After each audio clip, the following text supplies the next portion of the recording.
하나님의 말씀을 사사기서 18장에서 보시겠습니다.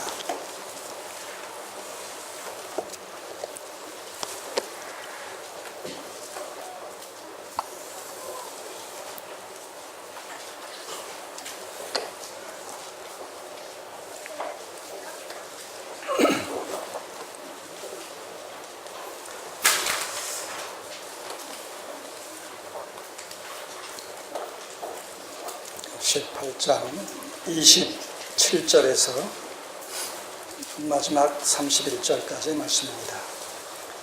27절에서 31절까지의 말씀입니다. 같이 읽겠습니다. 단 자손이 미가에 지은 것과 그 제사장을 취하고 라이스에 이르러 한가하고 평안한 백성을 만나 칼날로 그를 치며 불로 그 성읍을 사르되 그들을 구원할 자가 없었으니 그 성읍이 베들룹 가까운 골짜기에 있어서 시돈과 상거가 멀고 상종하는 사람도 없음이었더라. 단 자손이 성읍을 중건하고 거기 거하며 이스라엘의 소생 그 조상 단의 이름을 따라 그 성읍을 단이라 하니라. 그 성읍의 본 이름은 라이스더라. 단 자손이 자기를 위하여 그 새긴 신상을 세웠고 모세의 손자 게르손의 아들 요나단과 그 자손은 단 지파의 제사장이 되어 이 백성이 사로잡히는 날까지 이르렀더라. 하나님의 집이 실로에 있을 동안에 미가의 지은 바 새긴 신상이 단 자손에게 있었더라. 아멘. 기도드리겠습니다.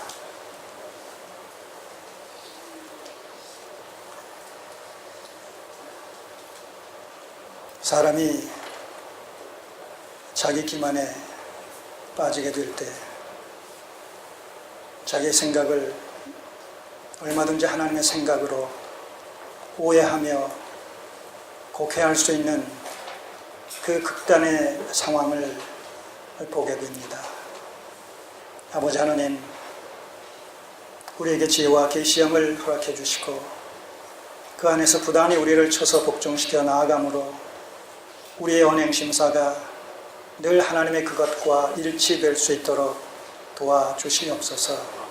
오늘도 말씀을 통해서 주의 음성을 들을 수 있는 복된 은혜의 시간이 되게 하여 주옵소서. 예수님의 이름으로 기도드립니다. 아멘. 단지파의 불순종이라는 제목으로 지난 시간에 이어서 18장에 소개되어진 단지파의 이런 그 행적을 쫓아 왜 사사기서 기사가 이 단지파의 총체적인 삶의 내용을 18장에서 기록하면서 그 도입을 이스라엘의 왕이 없었기 때문에 그러느냐라고 한 사실들을 전체적으로 살펴서 정리를 하도록 하겠습니다.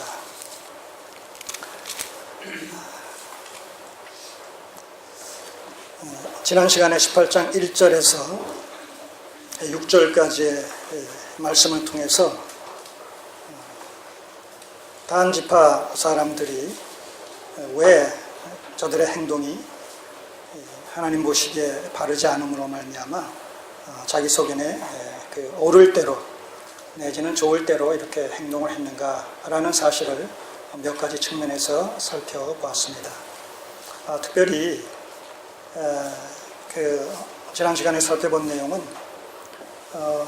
여호수아가 도면상의 분배로 인하여서 이 단지파에게도 필요한 이런 땅을 분배해 주었습니다만 단지파는 그 땅을 전쟁의 방식을 통해서 정복하지 못하고 오히려 그 지역에 살고 있었던 아모리 족속들에 의해서 내어 쫓기게 되죠.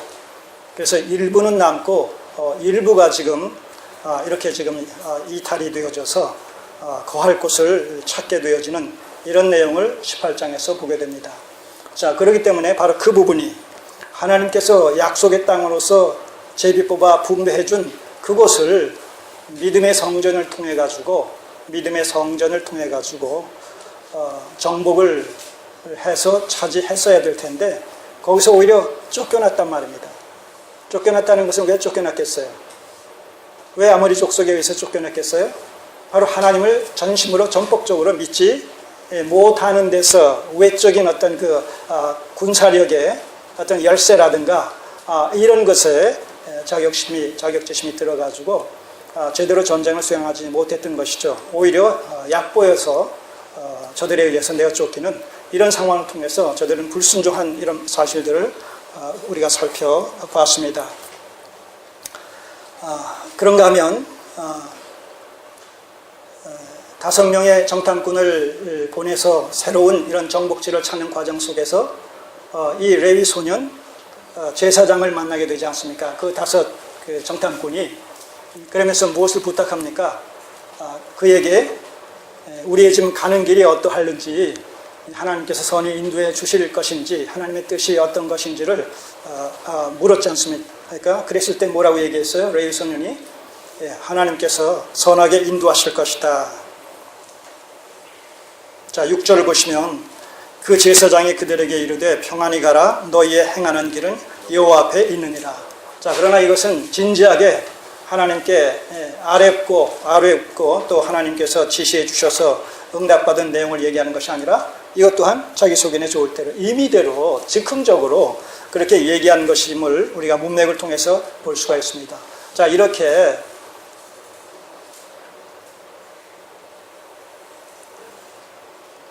아론의 후손으로서 정당하게 이 제사장의 임무를 수행하는 사람에게 물은 것이 아니라 레위 지파 사람이긴 하지만 그러나 아론의 후손과는 무관한 무자격 레위 지파 소년을 제사장으로 인정을 하고 그가 답변해 준 것을 하나님께서 그를 통해서 응답해 주신 사실로 믿고 확신하면서 이제 정탐의 이런 길을 내내 나아간 사실을 우리가 통해서 얼마나 저들이 계시에 둔했는가, 불확실했는가, 얼마나 자기 소견에 좋을 대로 지금 이 일을 추진하고 있는가, 이런 사실들을 우리가 밝히보아 알 수가 있다는 겁니다.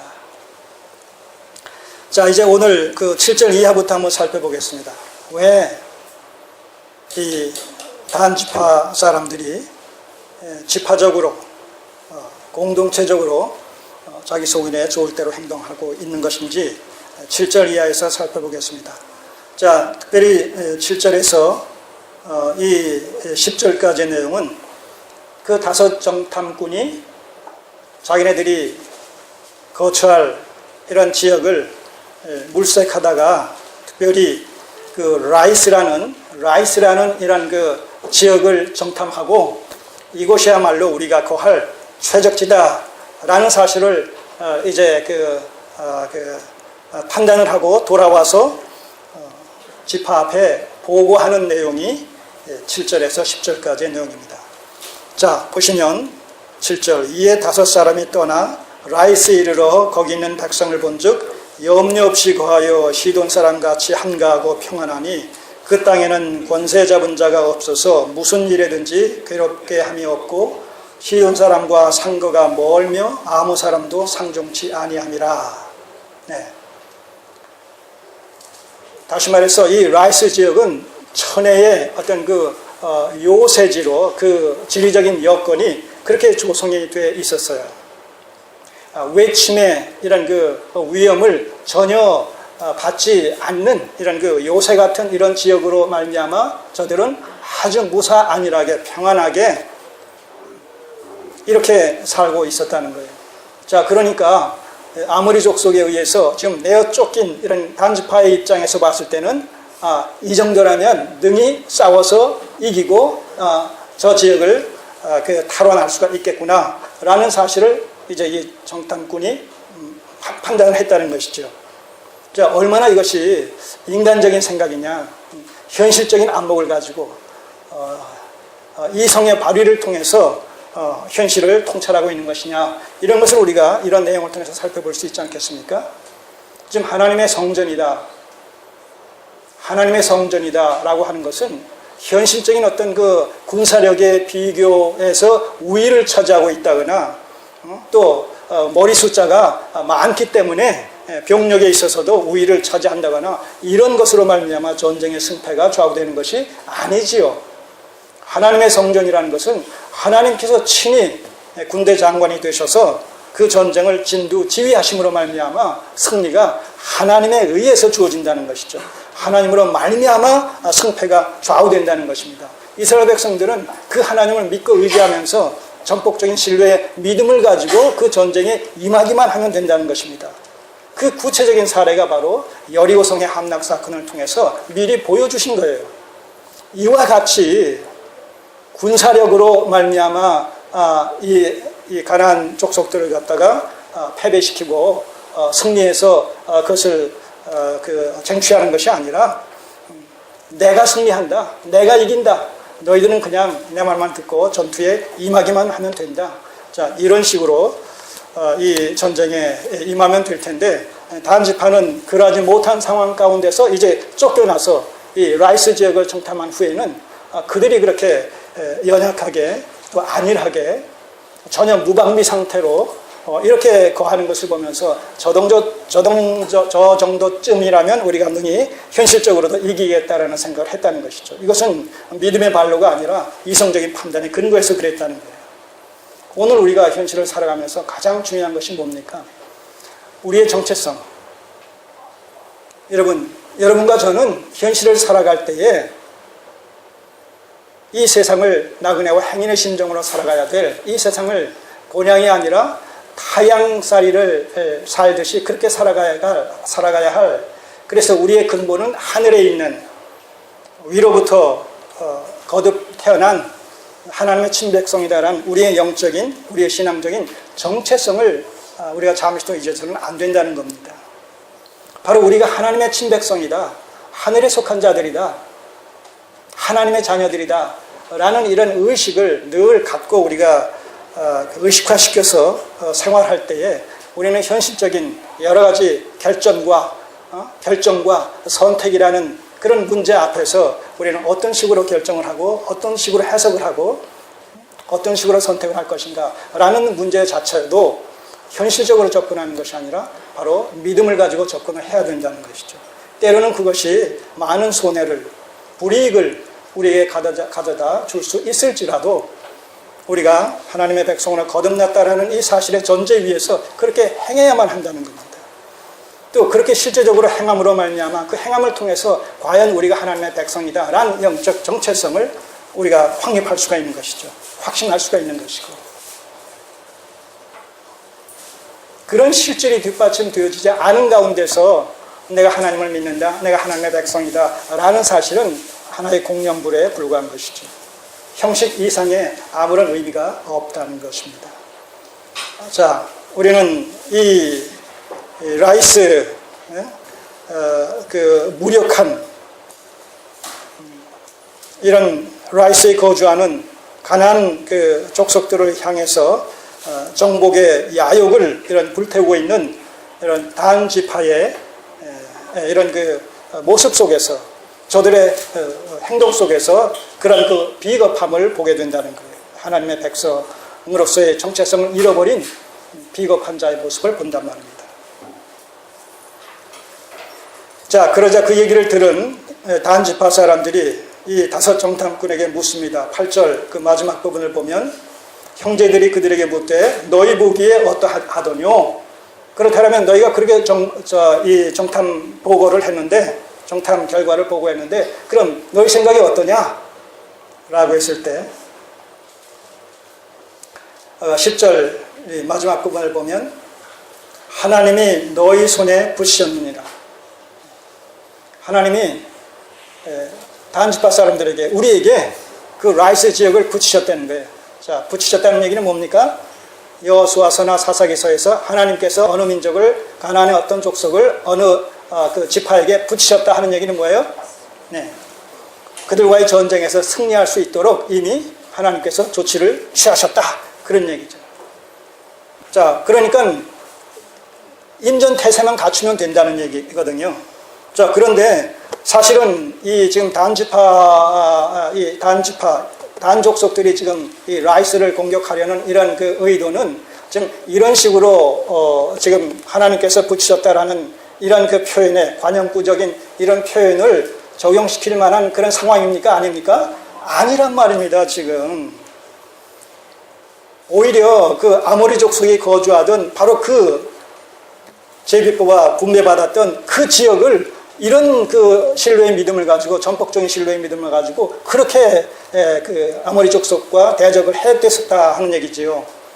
그러나 정작 그래야 될 곳에서는 오히려 물러나고 후퇴하고 전혀 상관없는 그런 그 연약한 이런 그 라이스 지역의 가난한 족속들을 향해서는 당연히 그래야 될 것 같이 또 그렇게 지금 행동하는 이런 그 모순을 여기서 보게 된단 말입니다. 오늘 우리가 그 외견적으로, 외향적으로, 겉으로 봤을 때 우리가 기독교적인 이런 어떤 모습을 소유했다고 해서, 취했다고 해서, 행동한다고 해서, 그러나 그 내용은 하나님의 말씀의 어떤 본질과 원리와 원칙에서 벗어났음에도 불구하고 그 겉이 그럴듯하게 포장되었다고 해서 그 속까지 다 하나님 앞에 옳다라고 인정함을 받을 수 있는 것으로 생각하면 오산이라는 거예요.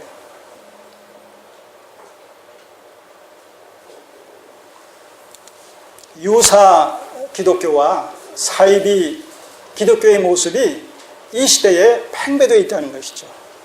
왜 그럴 수밖에 없느냐라고 했을 때 이 시대의 어떤 풍조가 철저하게 세속주의, 물질 만능주의, 황금 만능주의, 그리고 인본주의로 팽배되어 있기 때문에 그러한 시대적 사조와 어떤 풍조 속에서는 하나님을 섬기는 신앙조차도 하나님을 위한 신앙이 아니라 하나님을 향한 이런 그 신앙이 아니라, 다시 말해서 목적적인 이런 신앙이 아니라 철저히 하나님조차도 인간의 행복과 성공을 위해서 수단과 방편 삼는 이런 방편적 신앙이 팽배될 수밖에 없기 때문에 그렇다는 거예요.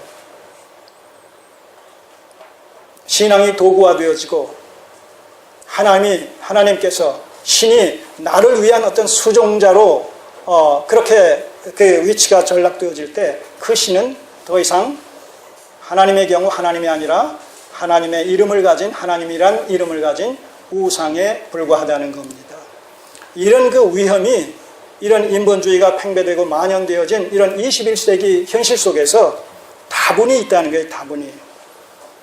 그래서 우리의 눈을 열어 주의 법의 기함을 봐야지, 말씀의 본질에 우리의 시선을 고정시켜야지, 겉에 드러나는 것에 의해서 우리가 그 어떤 진위성을 갖다가 확인하려고 한다면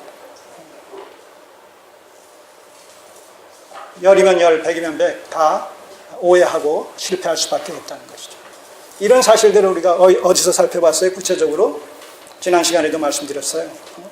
열왕기서 12장에 나타난 그 북이스라엘의 여로보암이 정치적 목적을 위해서 종교개혁을 단행을 하지 않습니까? 겉으로 드러났을 때 분명히 여호와 하나님을 섬깁니다. 근데 그 내용은 뭐예요? 황금 송아지를 그 우상처럼 섬기고 있단 말입니다. 그 신당에서 제사장들이 다양한 이런 절기와 이런 그 제사 업무를 보고 있습니다.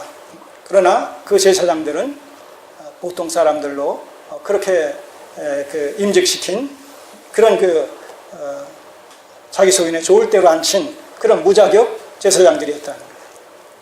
절기를 지키는데 절기가 율법에서 나와 있는 그 날과 그 날에 그 지키는 절기가 아니라 인간의 어떤 편리성과 편의성을 도모하기 위해서 임의대로 그 날짜를 다시 정해서, 우리가 주일날 예배를 드리는데 주일날 예배 드리는 사람이 많이 안 오니까 오히려 월요일날 예배를 드리자, 월요일날 많은 사람들이 쉬니까, 이런 식. 이 공단 같은 데에서는 주일날도 일을 해야 되지 않겠습니까? 그러니까 다른 날 우리가 오히려 그 대체 근무를 통해서 쉰다라고 했을 때 그렇기 때문에 그날 우리가 합시다, 이런 식으로 말하자면 편의적으로 현실적인 이런 편의성을 도모한 나머지 그렇게 하는, 그래서 이 여로보암의 길, 여로보암의 종교라고 일컫는 그런 그 일단의 이 종교개혁 정책이라는 것이 겉으로 봤을 때는 분명히 하나님을 신앙하는 여호와의 종교의 모습을 띠고 있는데 그 내막을 들여다보면 유사적이고 사이비적인 그런 그 유대 종교, 여호와의 종교인 것을 보게 된다는 것이죠.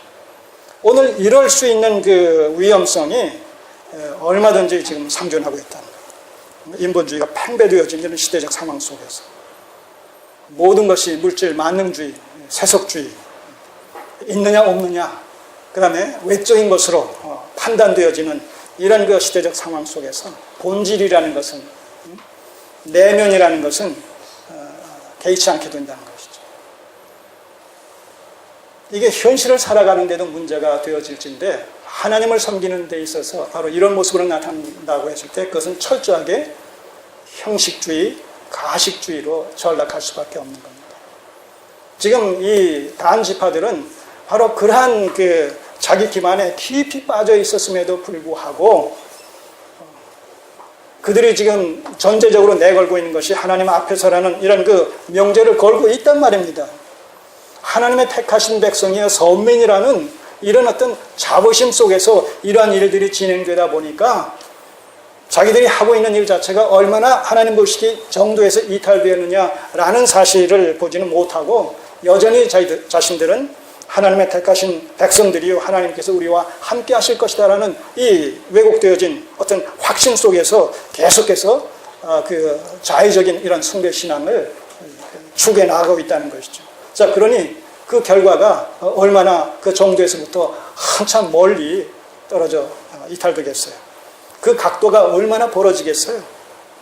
이게 지금 이들의 얘기가 아니라 21세기 현대교회 속에서 하나님을 섬긴다고 하는 여러분과 저의 문제일 수 있다는 거예요.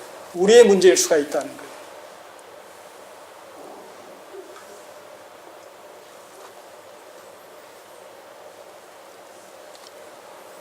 하나님의 말씀조차도 성경 자체 속에서, 본문 속에서, 문맥 속에서 무엇을 의미하느냐라고 좀 더 포괄적인 입장에서 그 주어진 본문을 갖다 해석하는 것이 아니라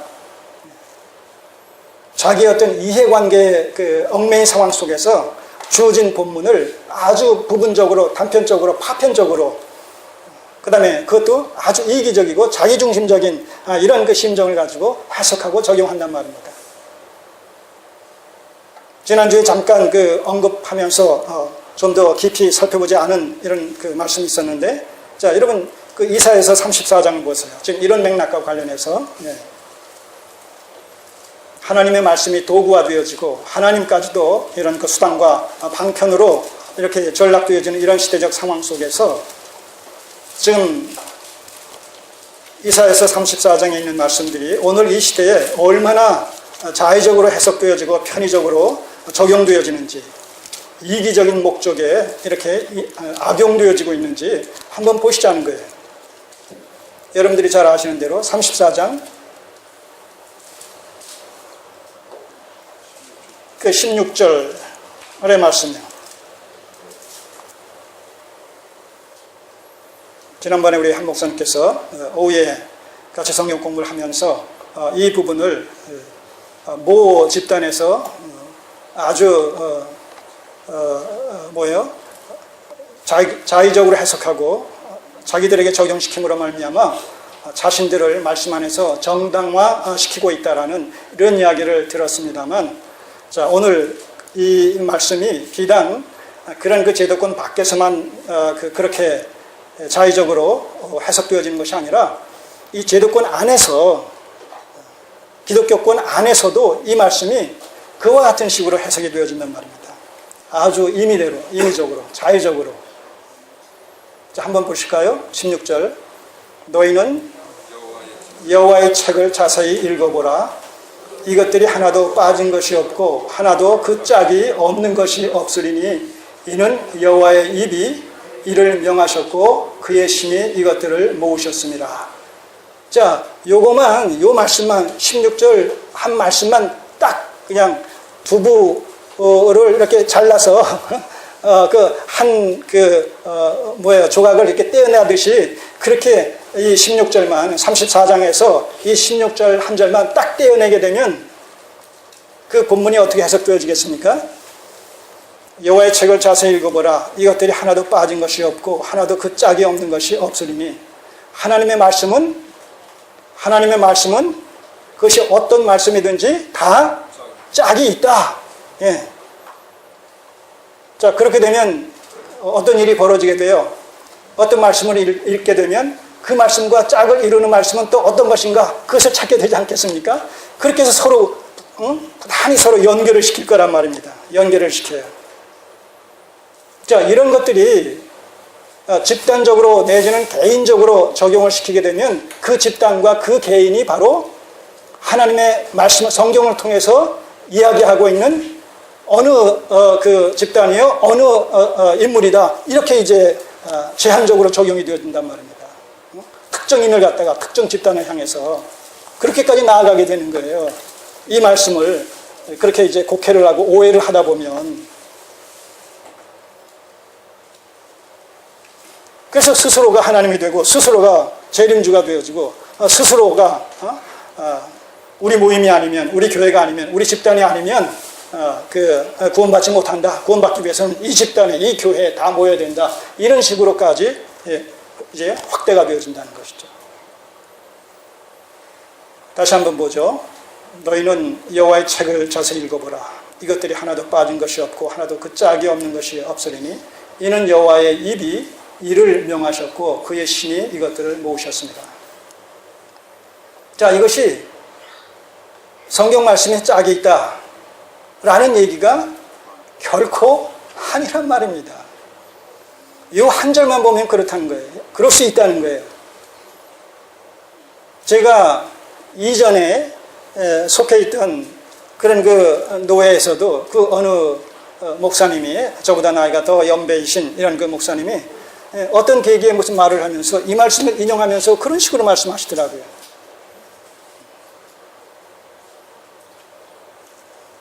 아담의 갈비뼈를 하나 취해서 하와를 만들었으니까 아담의 갈비뼈는 몇 개였을까요? 네? 자, 의학적으로 갈비뼈는 몇 개예요? 장정식 형제님? 갈비뼈가 몇 개예요? 24개라면요? 24개? 네. 24개라고 그래요. 그럼 하나 빼가지고 하와 만들었으니까 몇 개예요? 23개.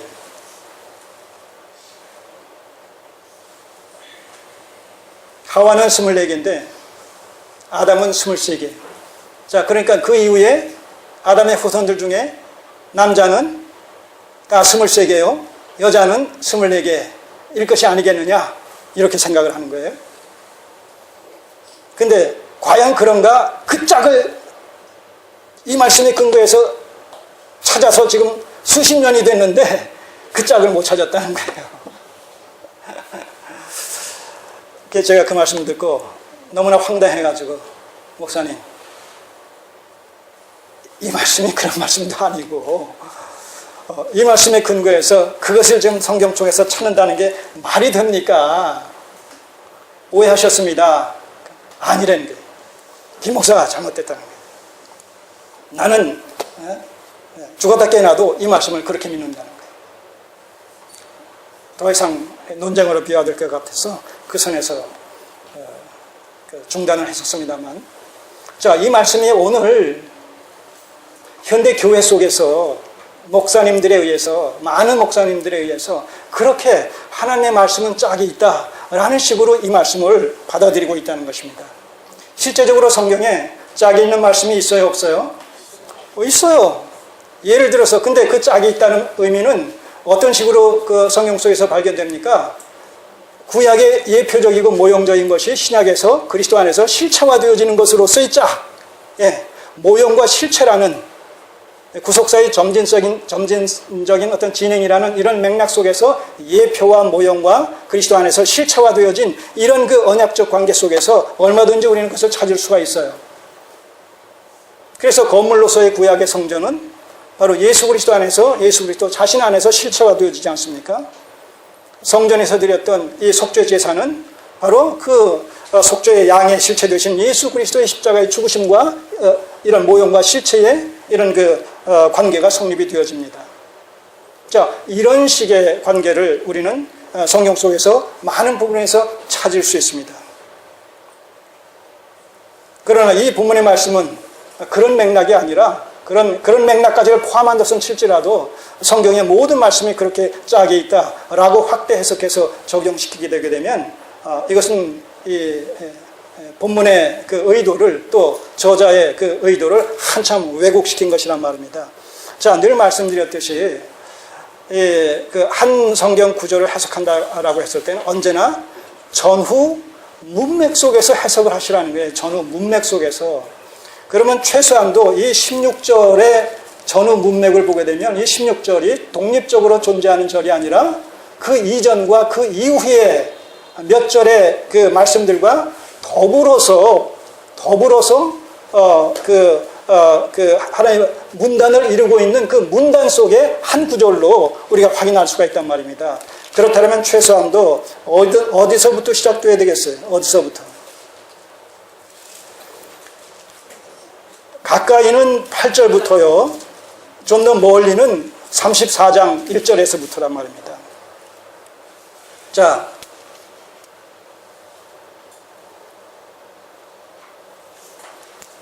이 34장 1절 이하에는 열국이여 너희는 나와 들을지어다. 민족들이여 귀를 기울일지어다. 땅과 땅에 충만한 것 세계와 세계에서 나는 모든 것이여 들을지어다. 대저 여호와께서 만국을 향하여 진노하시며 그들의 만군을 향하여 분내사 그들을 진멸하시며 사륙케 하셨은즉 이 뭐예요? 예, 하나님의 종말론적인 심판을 갖다가 지금 얘기하고 있단 말입니다. 하나님의 최후의 심판 광경을 지금 목격하는 것, 우리가 목도할 수가 있다는 것이죠. 세상을 향한 하나님의 심판. 그 중에서도 특별히 8절 이하를 보시면 이것은 여호와의 보수할 날이요 시온의 송사를 위하여 신화하시는 해라. 에돔의 시내들은 변하여 역청이 되고 그 티끌은 유황이 되고 그 땅은 불붙는 역청이 되며 자, 그 열국 중에서도 그 세상 만국 중에서도 이제 그 화살이 어디에로 좁혀져 옵니까? 에돔이라는 나라에게로. 자, 그러니까 적어도 지금 이 8절부터 시작되어지는 에돔에 대한 하나님의 무자비한이라는 그 심판의 내용이 8절부터 소개되어지는 가운데서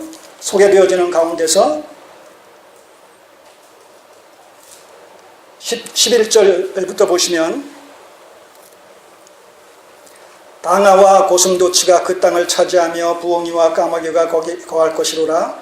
여호와께서 호란의 줄과 공허의 추를 에돔에 베푸실 것인즉 그들이 국가를 이으려 하여 귀인들을 부르되 아무도 없겠고 그 모든 방백도 없게 될 것이요 그 궁궐에는 가시나무가 나며 그 견고한 성에는 엉겅퀴와 새풀이 자라서 시랑의 굴과 타조의 처소가 될 것이니 들짐승이 이와 만나며 수염소가 그 동류를 부르며 올빼미가 거기 거하여 쉬는 처소를 삼으며 부엉이가 거기 깃들고 알을 낳아 까서 그 그늘에 모으며 솔개들도 그 짝과 함께 거기 모이리라. 자, 이런 맥락 속에서 문맥 속에서 16절 너희는 여호와의 책을 자세히 읽어보라. 이것들이 하나도 빠진 것이 없고 하나도 그 짝이 없는 것이 없으리니. 자, 지금 여기서 이 짝은 누구 짝을 얘기하는 거예요? 무엇에 대한 짝? 말씀에 대한 짝이에요? 짐승에 대한 짝이에요? 짐승에 대한 짝. 무슨 짐승? 에돔이 하나님의 무자비한 심판으로 황폐화되어졌을 때 거긴 사람이 살지 못하고 이제 누가 살아요? 온갖 잡동물들이 산단 말입니다. 그랬을 때 거기 사는 그 동물들이 어떤 모습으로 지금 살게 돼요? 각기 짝을 이루면서 살게 된단 말입니다. 이해하시겠어요? 이 문맥적 해석이 이렇게 중요한 거예요. 자, 그래서 보세요. 그 짝이 없는 것이 없으리니 이는 여호와의 입이 이를 명하셨고 그의 신이 이것들을 모으셨습니다. 자, 그렇다면 16절에서 여호와의 책을 자세히 읽어보라. 이것들이 하나도 빠진 것이 없고. 자, 그러면 여호와의 입이 이를 명하셨고 그의 신이 이것들을 모으셨다. 자, 결국 그들을 만들고 그들을 이끄는 것이 누구라는 거예요? 창조주 하나님이시라는 거예요. 그러면 그것들에 대한 짝이 없는 것이 없다. 그것은 여호와의 책에 기록되어 있다라고 했을 때 여호와의 책은 어떤 책을 얘기할까요? 어떤 책을 얘기할 것 같아요? 바로 하나님께서 명하셔서 그 짐승들을 있게 하신 내용을 기록한 책이 어떤 책이에요? 창세기란 말입니다. 우리는 충분히 문맥적 해석을 통해서 이 본문이 의미한 바가 무엇인지를 얼마든지 우리가 상상이 아니라 100% 추정이 아니라 근거가 있는 이런 그 예측을 통해서 그 진정성을, 그 진의를 확인할 수 있단 말입니다. 그래서 이는 여호와의 입이 이를 명하셨고 그의 신이 이것들을 모으셨습니다. 성령께서 그 모든 것들을 다 이끌어 오셨다는 거예요. 자, 17절 보세요. 여호와께서 그것들을 위하여 제비를 뽑으시며 친수로 줄을 띄어 그 땅을 그들에게 나눠주셨으니 그것들이 영영이 차지하며 대대로 거기 거하리라. 뭐가요? 짐승들이. 여러분, 이것이 이 내용이 어찌 이런 내용을 전체적으로 파악을 할진데 어떻게 16절이 성경의 말씀이 짝이 있다 이런 식으로 해석이 될 수가 있겠어요. 천부당 만부당한 얘기지. 우리는 이 사실을 통해서 바로 자의적인 해석과 편의적인 적용의 아주 극한 상황을 보는 거예요. 하나의 전형을 보는 거예요. 성경이 전후의 문맥을 고려하지 않고 더 나아가서 총체적인 관점에서 볼 수 있는 이런 계시적인 안목이 없을 때에 얼마나 성경을 가지고도 성경을 통해서 하나님과 상관없는 이런 그 해석과 신앙생활을 할 수 있겠느냐라는 사실을 충분히 우리가 추정할 수 있어요? 없어요? 얼마든지 있단 말입니다. 같은 성경을 가지고 전혀 성경에 계시된 그 하나님이 아닌 우상으로서의 하나님을 얼마든지 섬길 수가 있다는 거예요. 여러분, 예를 들어서 우리가 그렇게 해석하고 그렇게 해석하는 교회 속에 속해서 평생을 그렇게 신앙생활을 한다고 합시다. 어떻게 될까요? 얼마나 무서운 일입니까? 얼마나 두려운 일입니까? 그래서 이 마태복음 7장 21절 이하에서 그 얘기가 나오는 거예요. 내가 주님의 이름으로 뭐 했다 할지라도 주님께서 뭐라고 판정하신다고요? 불법을 행하는 자들아, 내가 너희를 도무지 알지 못하니 내게서 떠나가라 라는 말을 들을 수 있겠어요? 없겠어요? 얼마든지 들을 수 있단 말입니다. 로마서 10장 2절 3절 너희가 하나님께 열심히 있으나 지식을 쫓은 것이 아니라, 그게 아닐 때 어떻게 돼요? 하나님의 의를 모르기 때문에 자기의 의를 세우려고 힘써 하나님의 의에 복종치 않게 된단 말입니다. 남의 얘기가 아니에요. 우리가 될 수도 있고 우리 주변에 있는 교회가 그렇게 될 수도 있어요. 지금 십자가를 다 달고 있지만 그 안에서는 엉뚱한 이런 일들이 얼마든지 벌어질 수 있다는 거예요. 가능해요? 가능치 않아요? 가능한 거예요, 여러분. 그렇게 될 때 우리는 평생을 열심히 하나님을 섬겼다 할지라도 나중에 어떤 얘기를 듣겠어요? 내가 너를 도무지 알지 못하니 불법을 행했던 아무개 형제여, 아무개 그 자매여, 내게서 떠나가라. 내가 들을 수 있단 말입니다. 여러분이 들을 수 있단 말이에요. 신앙생활 바로 해야 된단 말입니다. 그래서 자, 이 말씀의 의미 바르게 이제 정리하셨어요? 네. 다시 이제 사사기로 넘어가셔서 지금 이 단지파 사람들이 이런 자기 모순에 지금 빠져 있는 거예요. 지금 네. 자기가 하나님의 백성이다, 하나님의 선문이다, 이 의식만 갖고 있는 거예요. 그걸 실제 저들의 이런 어떤 신앙의 정체성이라는 것은 하나님을 빙자하여 철저히 우상숭배적인 혼합주의적인 이런 신앙에 깊이 빠져 있는 영적 암매의 극치를 우리가 이들을 통해서 보게 된단 말입니다.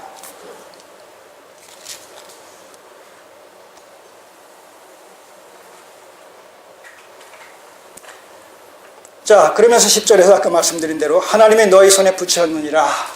자, 이렇게 최종 보고를 합니다. 그러니까 이제 단지파 사람들은 이제 됐구나, 마침내 우리의 거할 곳을 찾았다, 그럼 다 같이 라이스로 돌격하자. 하나님께서 붙이셨으니까 이제 결과는 어떻게 돼요? 승리는 따놓은 당상이다. 그리고 이미 이 정탐꾼이 이 미가의 그 개인 제사장한테 물어봤을 때 그 제사장이 뭐라고 얘기했었어요?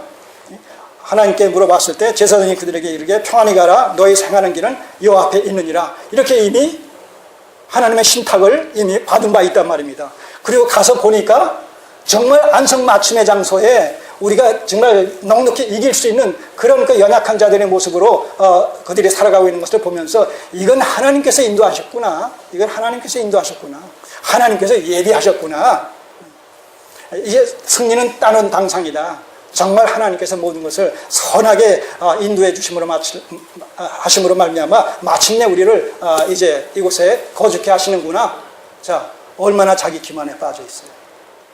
얼마나 자기 도취에 빠져 있습니까? 오늘 우리가 이런 심정을 가지고 하나님을 얼마든지 섬길 수 있단 말입니다.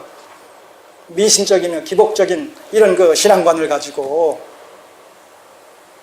기도했는데 그 기도가 또 응답이 되어지는 것처럼 여겨져 봐요. 네. 한술 더 뜨게 되죠. 그래서 깊은 영적인 그 안매 속으로 계속 빠져들어가는 거예요. 그런 상황 속에서 누가 바른 이야기를 해도 안 듣는 것이죠. 아까 제가 말씀드렸듯이 그 말씀은 그런 말씀이 아닙니다라고 했을 때 무슨 소리야?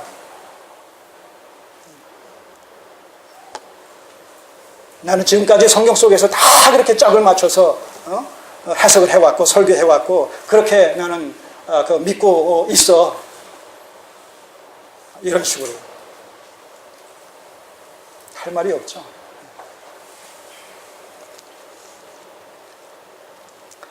자, 그렇게 해서 이들이 이제 계속해서 이제 확신을 가지고 결정이 되니까 11절 이후부터 단 지파 가족 중 600명이 병기를 띠고 소라와 에스다올, 이게 처음 하나님께서 제비와 주신 그런 지역의 경계선인데 거기에 이제 거주하고 있다가 이제 출발하여 올라가서 유다 기럇 여아림에 진친이 이름으로 올라가서 그곳 이름이 오늘날까지 마하네단이며 그곳은 기럇 여아림 뒤에 있더라. 자, 이렇게 해서 이제 일단의 단지파에서 이탈한 무리들이 이제 이 라이스 정복을 위하여 이제 행진을 시작한단 말입니다. 장정 600명이니까 뭐 3명 따지면 4명 따지면 뭐 5명 따지면 그 당시에는 좀 사람들이 좀 지금보다는 대가족일 테니까 한 대명 따지면 5, 6, 30해서 한 3,000명, 2, 3,000명의 이런 무리가 이스라엘 백성들이 지금 이동을 하는 거예요. 라이스를 향하여. 하나님의 뜻과 무관하게 자기의 생각을 하나님의 뜻으로 착각하고 오해하고 우리가 그렇게 신앙생활을 할 수 있다는 거예요. 조심해야 된다는 것이죠. 그래서 우리는 끊임없이 성경을 읽고 묵상하고 상고하는 것을 통해서 나의 신앙의 정체성이 성경을 통해서 봤을 때 그러한가, 일치되는가, 상하는가 이걸 끊임없이 우리가 자문자답하면서 확인해야 된단 말입니다.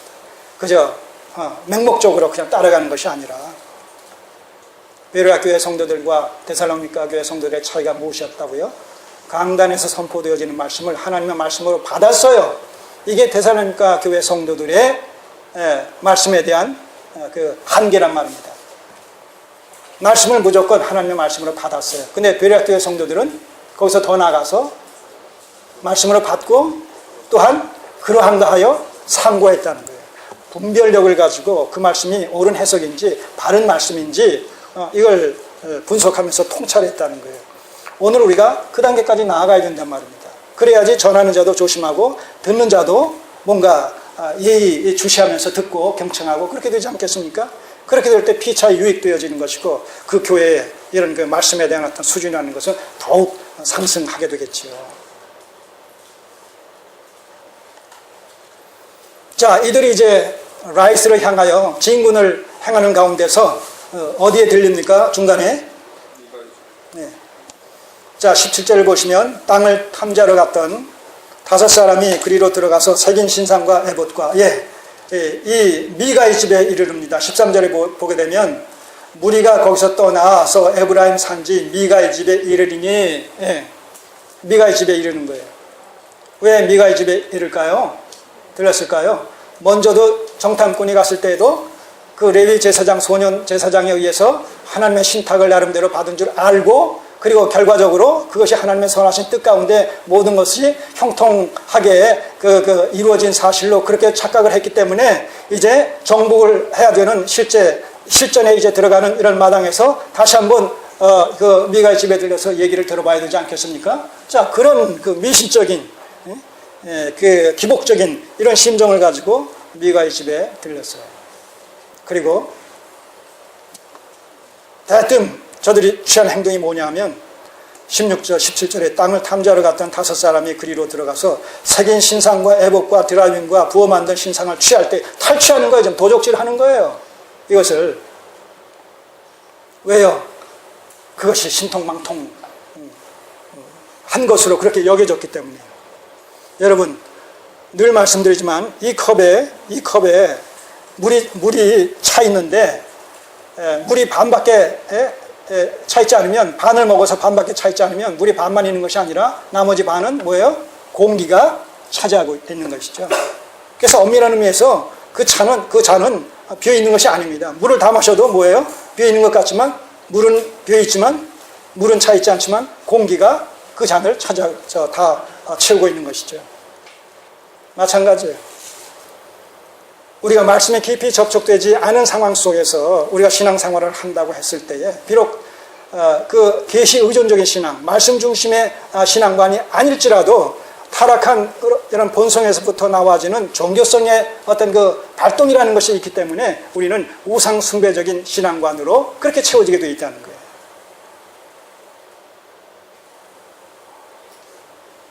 동물에게 없는, 인간에게만 있는 영혼을 사모하는 마음이 있기 때문에, 그러나 그것이 죄로 말미암아 왜곡되어져서 하나님을 향하여 발휘되어지지 않고 우상을 향하여 발휘되어지는 것으로 말미암아 인간은 모름지기,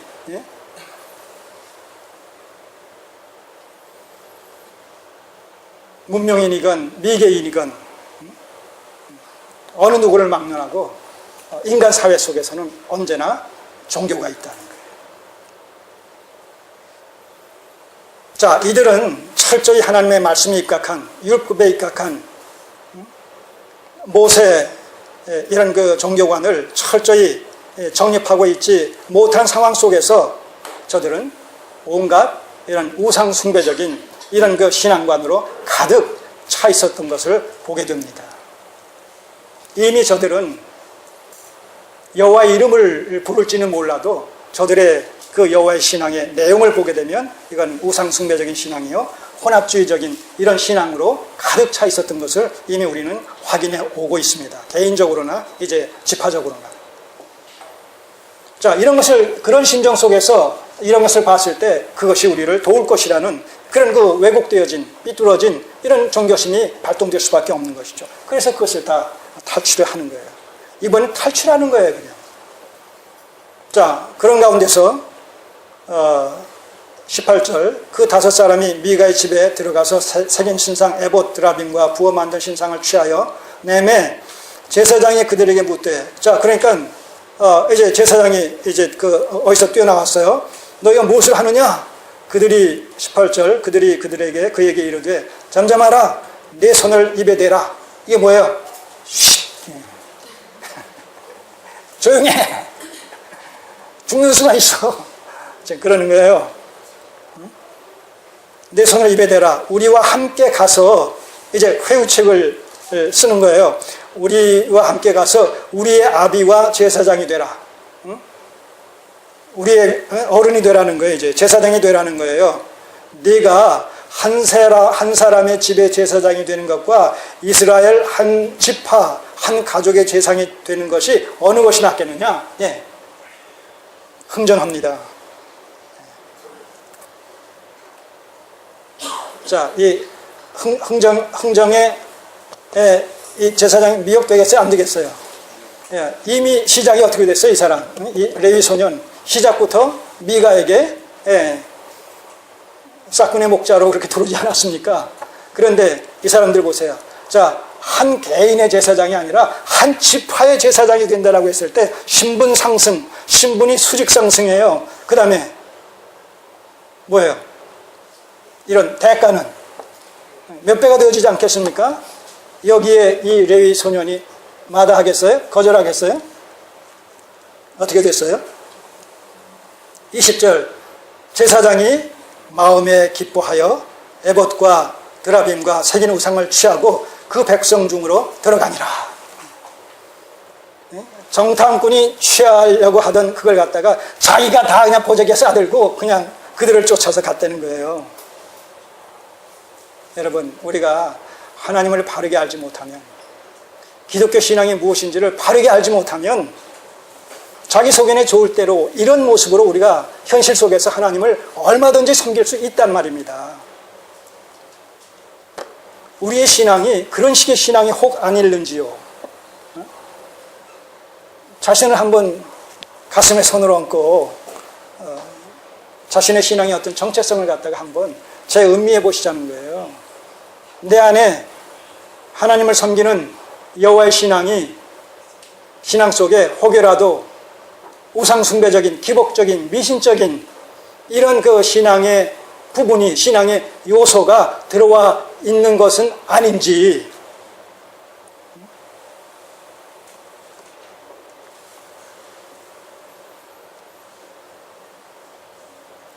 하나님께서 우리에게 원하시는 그 신앙의 그 순수성, 그 순결성이 얼마나 정말 거룩해야 되는지, 맑아야 되는지, 신앙과 믿음의 이런 그 순결과 정절을 지켜야 되는지 우리가 이런 것을 통해서 살펴봐야 돼요. 요한계시록 14장에서도 그 14만 4천 명에 대해서 이야기할 때 그들의 정체성을 얘기하면서 뭐라고 얘기한다고요? 여자로 더불어 더럽히지 아니하고 믿음의 정죄를 지킨 자요 어린 양이 어디로 인도하든지 따라가는 자다. 바로 이러한 자, 세속에 물들지 않는, 어떻게 보면 물속에 들어가 있는데도 물을 묻히지 않는 이런, 이 세속의 물결 속에 우리가 깊이 빠져서 좀 살아가고 있음에도 불구하고 전혀 그 세속의 영향을 받지 않는, 이거 얼마나 이 신앙의 순결과 정절을 지키는 자예요. 하나님의 목적될 때 우리가 받은 구원의 그 진정한 의미와 가치와 그 결국이 어떠하다라는 사실을 말씀을 통해서 바르게 우리가 해석하고 그 의미 파악을 하고 정립을 한 자는 비록 우리에게 연약성이 있을지라도 분명하고 확실한 목표의식과 목적의식을 가지고 가치관을 가지고 천상지향적인 삶을 살아가게 돼 있다는 거예요. 이 시대의 안타까운 것은 기독교 신앙인이 아니라 기독교 종교인들이 상대적으로 너무 많다는 거예요. 지금. 다시 말해서 구원받은 하나님의 그 백성으로서 그 은혜에 감사해서 하나님을 목적적으로 섬기는 것이 아니라 여전히 하나님을 수단과 방편 삼아 나의 현실적인 어떤 필요와 목적과 어떤 소원의 성취를 위해서 하나님을 도구 삼는 이런 우상숭배적인 이런 내용을 가지고, 그러나 겉으로는 기독교적인 것으로 포장되어진, 그래서 표리가 부동한 이런 모습의 신앙관을 가진 기독교 종교인들이 21세기 교회 속에 태반을 이루고 있다 해도 과언이 아니라는 것이죠. 그러니까 이런 말씀을 우리가 상고하면서 다시 한번 우리의 신앙의 정체성을 점검을 하는 거예요. 그리고 잘못된 부분이 발견되어지면 수정하고 보완하고 재정립을 해서 정말 명실상부한 계시 의존적인 신앙, 섭리 의존적인 이런 신앙관을 확립해야 된다는 것이죠. 여러분, 이 시대에 얼마나 이런 목회를 갖다 하나의 직업으로 생각을 하고 목회자가 하나의 직업인 양 생각하는 그런 경향성이 얼마나 농후합니까?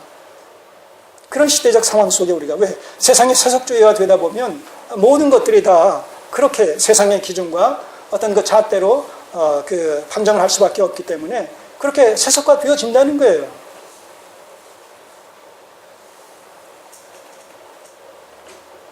그래서 더 많은 보수, 더 많은 어떤 그 미래를 보장받을 수 있는 그런 교회를 찾아 움직이기를 원하게 되는 것이죠.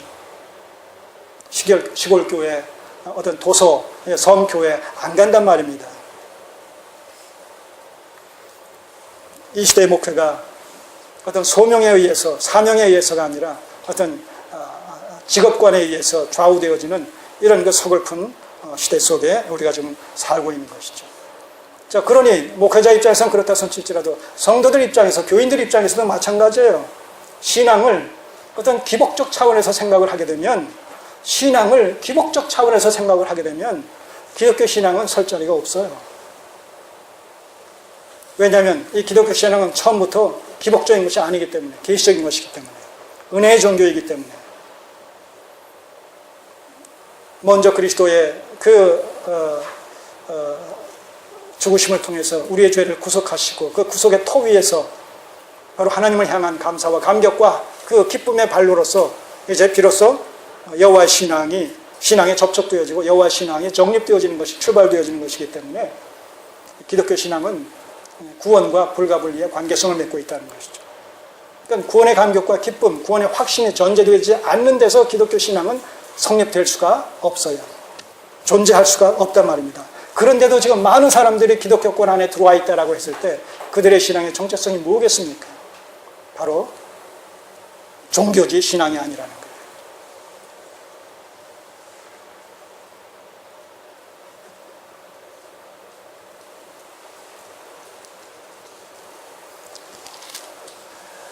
자, 그래서 이제 오늘 본문으로 넘어옵니다. 네? 오늘 본문으로 넘어와서.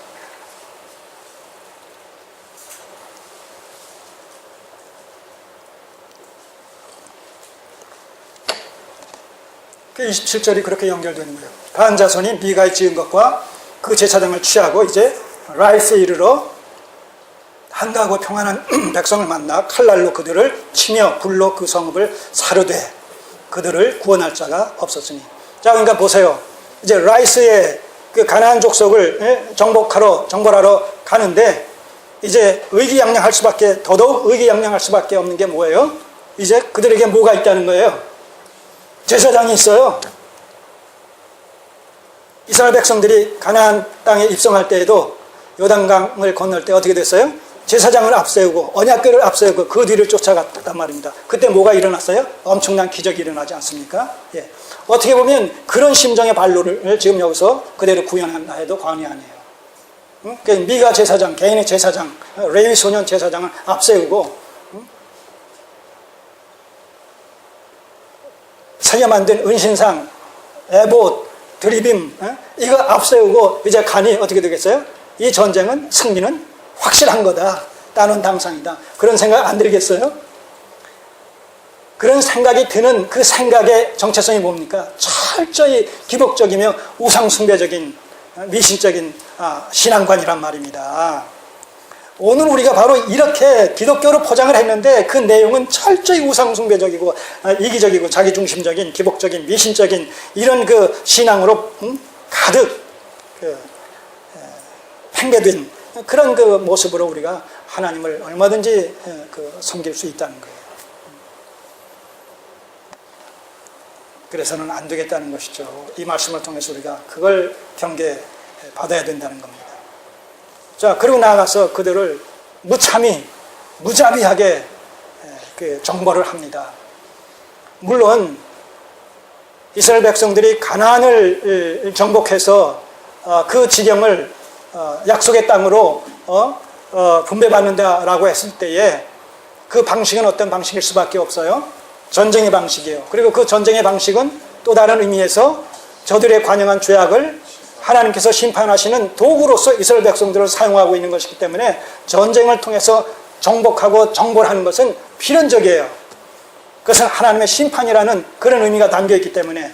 근데 그것이 지금 그 하나님의 그 정복과 전쟁을 통한 이스라엘 백성, 그 가나안 지역의 그 어떤 탈환이라는 것이 지금 단지파와 라이스 지역에 살고 있는 가나안 족속과의 이런 그 전쟁의 관계성 속에서는 적용될 수 있어요, 없어요?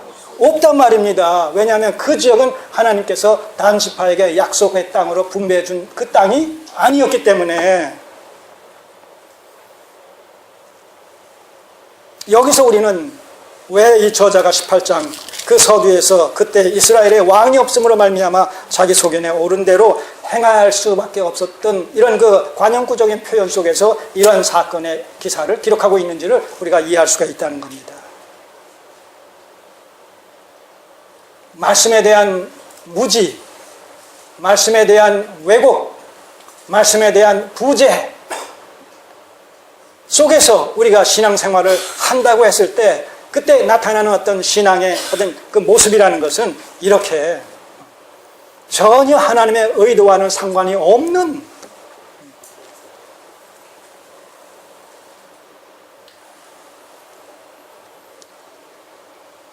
주관적인 이런 그 신앙의 내용으로 가득 찰 수밖에 없는 것이죠.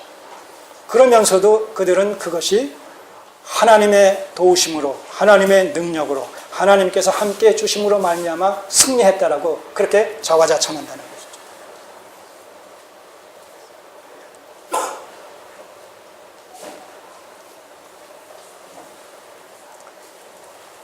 자, 그리고 이제 30절 마지막 절에 그래서 그렇게 정복을 하고 29절에 보면 그 지역을, 그 성읍을 단이라 하니라. 그 성읍의 본 이름은 라이스더라. 이제 라이스 지역을 단 지역으로 이렇게 바꿔버리는 것이죠. 자기네들이 탈원했으니까. 그리고 거기에 거주합니다. 30절 단 자손이 자기를 위하여 그 새긴 신상을 세웠고, 자, 그곳에 새긴 신상을 세웠어요. 그러니까 신당도 세웠겠죠. 그 신당에 이 새긴 신상을 안치했겠죠. 에봇과 드라빔도 안치했겠죠. 그게 뭐예요? 이름을 부르기는 어떤 이름으로 부르겠어요? 여호와 하나님이시여 부르겠죠. 근데 그렇게 부르짖는 그들의 그 부르짖음 속에 담겨진 신앙의 내용과 정체성은 뭐예요? 은신상을 섬기고 드라빔을 미신처럼 섬기고 그 다음에 에봇을 미신처럼 그렇게 여기면서 함께 더불어 섬기는, 그래서 총체적으로 우상숭배적이고 그 다음에 동시에 혼합주의적인 이런 그 신앙의 극치를 우리가 여기서 보게 된다는 것이죠. 미가 개인뿐만 아니라 그 미가의 개인에서 나아가 단지파 전체가 그런 그 우상숭배적인 이런 그 종교적 타락과 배도와 변질의 깊은 늪 속에 빠져 있는 모습을 보게 된다는 것이죠.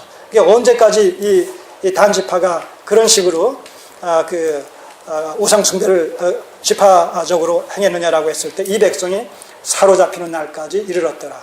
이 사로잡히는 날은 사무엘서에서 나타난 블레셋이 이스라엘을 공격해서 언약궤를 빼앗기는 이런 그 사건이 일어날 때까지를 얘기합니다. 이 백성이 사로잡히는 날까지 이르렀더라. 자, 그러면서 결론을 보세요. 이 단지파의 이런 그 종교적인 신앙적인 삶이 얼마나 하나님 보시기에 이탈되느냐라는 사실을 이렇게 우회적으로 지금 그 고발하고 있어요. 31절에서 하나님의 집이 실로에 있을 동안에, 하나님의 집이 뭐예요? 성소예요. 성막이에요. 그 시대에는 성막이죠. 아직도 그 하나님의 집이, 성막이 어디 있어요? 실로에.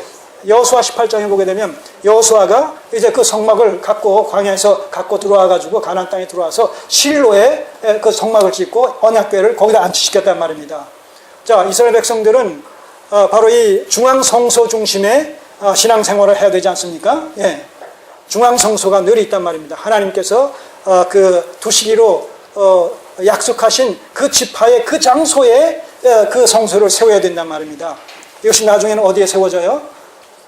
예, 예루살렘 그 시온 예루살렘에 그 성전이 건축되지 않습니까?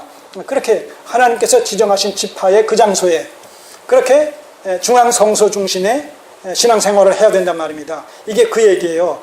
하나님의 집이 실로에 있을 동안에.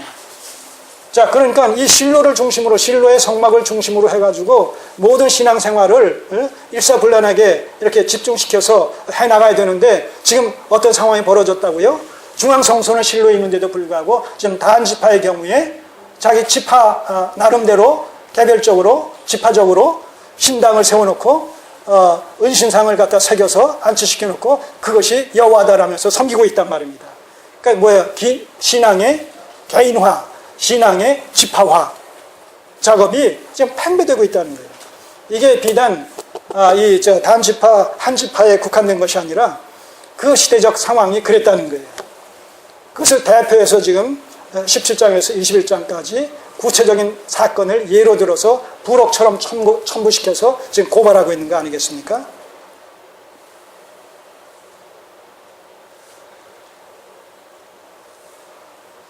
하나님이 명하신 장소에 세우신 그런 성막이 실로에 여전히 있었음에도 불구하고 그 당시에 이스라엘 백성들의 삶은 철저히 이기적이고 자기중심적으로 자기 속인에 좋을 대로 행동함으로 말미암아 그렇게 개별적인 직파적인 신앙을 세워놓고 그렇게 나름대로 신앙생활을 했단 말입니다. 그러니 그것이 신앙의 어떤 일치라는 것이 일어날 수 있겠습니까? 자기 속인에 좋을 대로죠. 다 우상숭배, 다 기복적이고 미신적인 혼합주의적인 이런 신앙으로 다 이탈되어져 버린 이런 모습을 보는 것이죠. 오늘 우리가 왜 자주 모여야 됩니까? 왜 우리가 주일날 이렇게 함께 모여서 예배를 드려야 됩니까? 왜 멀리서부터 불원천리 찾아와야 되겠습니까? 가까운 교회에 나가거나 아니면 또 머니까 웬만한 이유가 있으면 안 나오고 그냥 집에서 마음으로 하나님 섬기면 되겠지, 이런 심정 들 수 있어요. 그런데 안 된단 말입니다. 그런 일들이 자꾸 잡게 되면 어떻게 돼요? 지체의식과 공동체의식이 와해되어진단 말입니다. 교회 속에 개인주의가 침투해 들어오게 되면 이제 공동체로서의 교회가, 교회의 정체성이 와해가 되어져요. 무너지게 돼 있어요. 늘 말씀드리지만 구원도 교회를 이루는 구원이에요. 신앙도 교회를 이루는 신앙이에요. 모든 우리 신앙의 중심에 교회가 있어요. 교회. 바로 그 교회는 예수 그리스도의 부활하신 그 생명으로 그 영적인 생명력이 공급되어지고 또 보존되어지는 것이기 때문에 교회는 모든 하나님의 구속의 경륜의 중심이요 핵이란 말입니다. 그래서 에베소서 1장 4절에도 뭐라고 되어 있어요? 창세전에 그리스도 안에서 나를 택하사가 아니라 뭐예요? 우리를 택하사란 말입니다. 그 우리가 뭐예요? 바로 구원받은 한 사람 한 사람의 그 모임, 복수로서 그 교회를 얘기한단 말입니다. 그래서 교회론적인 구원, 교회론적인 신앙, 바로 이 어떤 그 명제를 또 염두에 두시고 전제하면서 우리가 끊임없이 함께 모일 때 모여서 공동체적으로 예배드리고 기도하고 봉사하고 헌신하고 은사가 발휘되어져서 하나님의 거하실 처소로서의 이런 그 교회가, 주님의 몸된 교회가 계속 이렇게 든든히 서가는 일에 우리가 최선으로 경주해야 된다는 것이죠. 시대가 갈수록 바로 이러한 그 성경 중심의, 말씀 중심의 이런 그 신앙관이, 계시관이 자꾸 와요됩니다. 자꾸 개인화되어집니다. 그런 것을 현실에서 봐요, 안 봐요? 봅니다. 그러나 성경은 뭐라고 그래요? 그래서는 안 된다고 얘기하지 않습니까? 이스라엘의 이런 그 타락한 모습을 통해서 우리에게 오늘도 주님께서 말씀하시지 않습니까? 그런 의미에서 우리는 세상이 어떻게 변화되어져 가든지 간에 그와 상관없이 우리는 하나님의 말씀의 원리에 충실하기 위해서 최선으로 그 말씀이 살아있고 그 말씀을 이루는 자로서의 이런 신앙 공동체, 천상 공동체를 이루는 일에 우리가 최선으로 경주하고 단합해야 되겠다는 것이죠. 기도드리겠습니다. 아버지 하나님, 감사드립니다.